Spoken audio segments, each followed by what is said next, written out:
मैं मुसलमान हूँ, ये एक अलग बात है, लेकिन मैं सर्वधर्म की इज्जत करता हूँ और करता रहूँगा।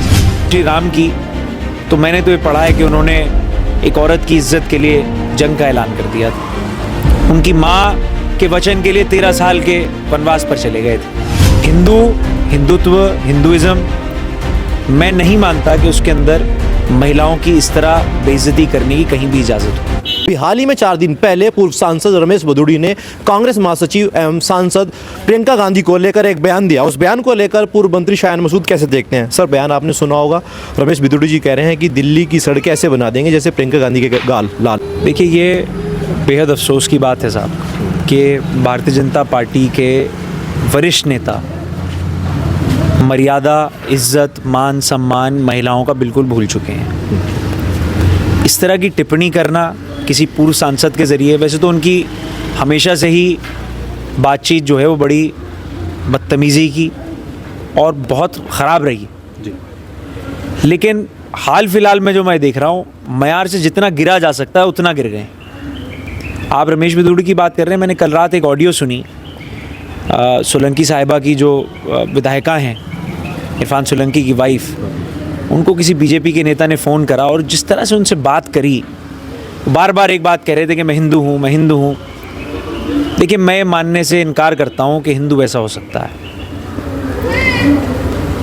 हिंदुत्व, हिंदुइज्म, मैं नहीं मानता कि उसके अंदर महिलाओं की इस तरह बेइज्जती करने की कहीं भी इजाज़त हो।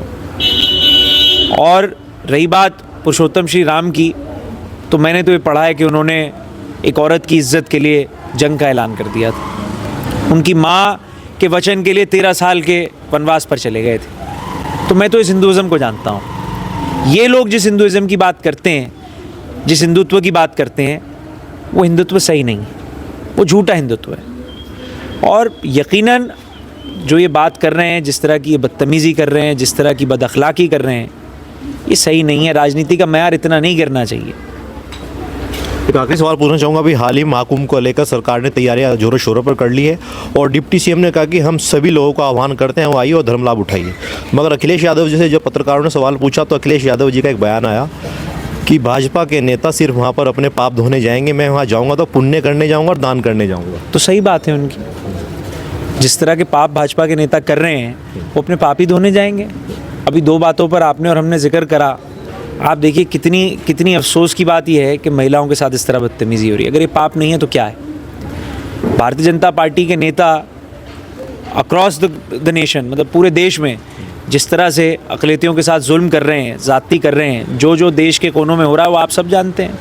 तो ये पाप नहीं है क्या? और यकीनन पाप धोने जाएंगे। भगवान, ईश्वर, अल्लाह, उसको कहीं पर भी, किसी भी मज़हब की, किसी भी किताब की, किसी भी पन्ने पर ये नहीं लिखा कि किसी गरीब के साथ, मज़लूम के साथ, लाचार के साथ, चाहे उसका मज़हब, उसका दीन, ईमान कुछ भी हो, उसके साथ ज़्यादती होनी चाहिए। शायान भाई, आप तमाम धार्मिक आयोजनों में जाते हैं, चाहे वो किसी भी कम्युनिटी से हो, क्या लगता है कि शायान भाई भी वहाँ पर पहुँचेंगे प्रयागराज में? हाँ साहब, पहुँच जाएंगे, क्यों नहीं पहुँचेंगे। और देखिए, मैं एक बात को बड़े मजबूती से कहता हूँ कि मैं अपने ईमान में बहुत मजबूती से मानता हूँ, और मैं जितनी मजबूती से अपने ईमान में मानता हूँ उतनी ही ईमानदारी से दूसरे के मज़हब की इज़्ज़त करता हूँ। ये पॉलिटिकल एजेंडा जो बीजेपी का है, जो इस देश की गंगा जमनी तहज़ीब को ख़त्म कर ये देश को बांट कर राजनीति करना चाहते हैं, हम उस राजनीति से इत्तेफाक नहीं रखते। मैं मुसलमान हूँ, ये एक अलग बात है, लेकिन मैं सर्वधर्म की इज़्ज़त करता हूँ और करता रहूँगा साहब। चलिए, बहुत बहुत शुक्रिया। तो ये थे पूर्व मंत्री शायान मसूद, जिन्होंने रमेश बदूड़ी के बयानों को लेकर अपनी प्रतिक्रिया दी।